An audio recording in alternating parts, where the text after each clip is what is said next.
The fluorescent lights buzzed overhead like angry hornets, casting harsh shadows across the concrete floor of the training hangar at Coronado. It was 0400 hours, the kind of dark that still clung to your bones. No matter how many push-ups you cranked out, Petty Officer First Class Sarah Mitchell, 5'6", wiry, with a ponytail that never quite stayed put, stood at the front of the formation, her voice cutting through the pre-dawn chill like a knife. Listen up. Candidates, today we run the gauntlet. You fall, you crawl, you quit, you're gone. Clear. The chorus of clear, ma'am, came back ragged, half the men still half asleep, half already calculating how to break. Sarah had been the only female instructor on the Bud staff for 3 years now, and every new class brought fresh doubters. She'd heard the whispers in the chow hall, seen the smirks when she turned her back. But she'd also seen the graduation lists. Her candidates had the highest completion rate on the beach. That was the only currency that mattered, or so she thought. Hey, real quick, if you're new here and you love stories that hit you right in the chest, smash that subscribe button and ring the bell. You won't want to miss what happens. The drill was simple on paper. 2 lines of candidates, padded batons, a narrow lane. Sarah would walk the gauntlet first.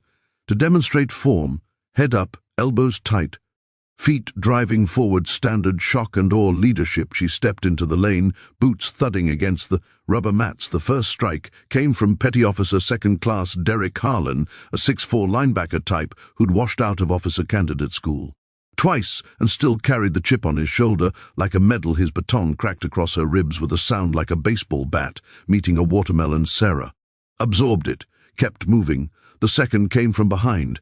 Candidate Lopez, a wiry kid from East LA who'd been mouthing off about real men all week. His swing caught her just below the helmet. Snapping her head sideways, blood bloomed in her mouth. She tasted copper and kept walking. By the 10th strike, the formation had devolved into something uglier than training. These weren't controlled taps anymore. They were payback for every early morning run she'd led, every evolution she'd refused to soften, every time she'd sent one of their buddies home in a van.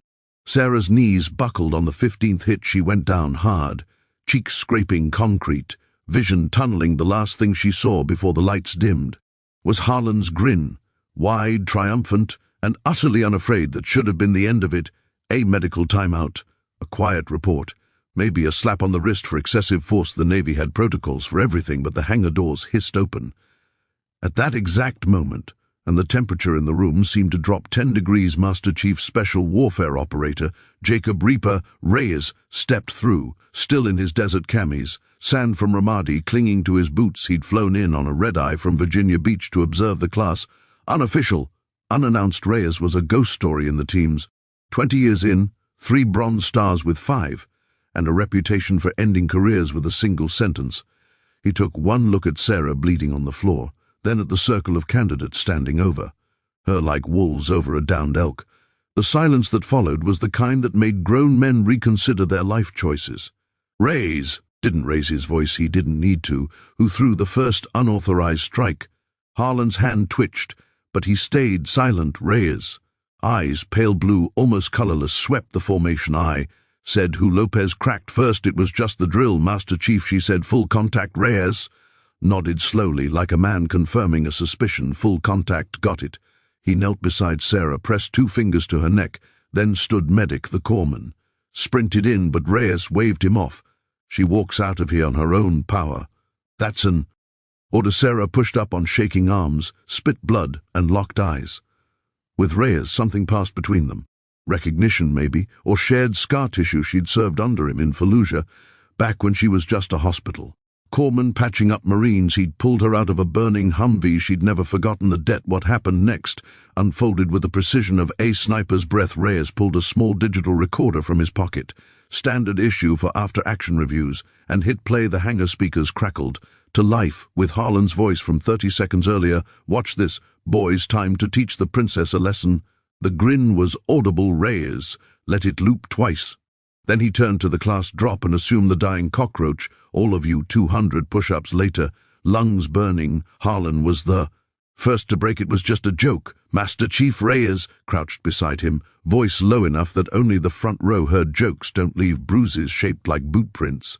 Son, he stood Harlan, Lopez, Jenkins, Kowalski, front and center.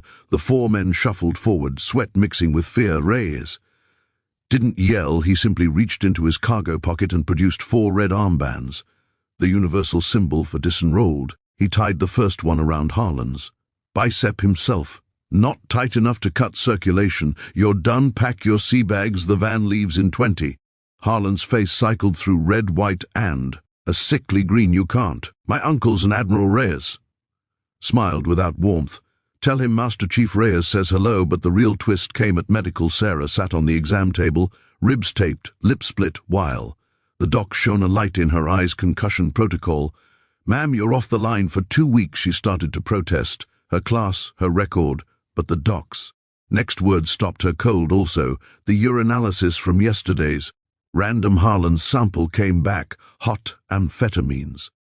Sarah's laugh was half sob, the same guy who'd orchestrated her beatdown had been juicing to keep up with. Her pace. Reyes leaned in the doorway, arms crossed. Funny how karma works. He handed her a folder inside. Transfer orders, not for her, for Harlan's entire boat crew. Reassignment to a supply depot in Djibouti. 18 months. No internet, no leave. Career suicide by paperwork. Word spread through Coronado like wildfire. By chow time, the story had mutated. Reyes had broken Harlan's arm. Sarah had fought off 10 guys barehanded. The commandant himself had shown up with a tomahawk.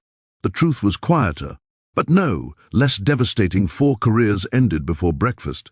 Sarah's class graduated at 78%, highest in a decade. She pinned the tridents herself, voice steady, even. When Harlan's replacement hesitated at the podium, Reyes watched from the back row, pride flickering across his face like heat lightning. Months later, Sarah found herself at a bar in Virginia Beach, nursing a ginger ale because her ribs still ached when it rained. Reyes slid onto the stool beside her, ordered 2 waters. Heard you made chief. She tapped the new anchor on her collar. Heard you're retiring. He shrugged. 20s. Enough silence settled, comfortable as old boots. Finally, she asked the question that had gnawed at her since the hangar. Why'd you come back that night? Reyes stared into his glass. Because someone once told me the teams only work if we protect our own. You were ours. He clinked his water against hers. Semper Fi, Doc. She corrected him automatically. Semper Fortis. He smiled for the first time all night. Damn right. The Navy never released an official statement. No courts-martial. No headlines, just 4 empty racks in the barracks. And a new line in the instructor handbook, unauthorized contact during demonstrations will result in immediate disenrollment. No appeals.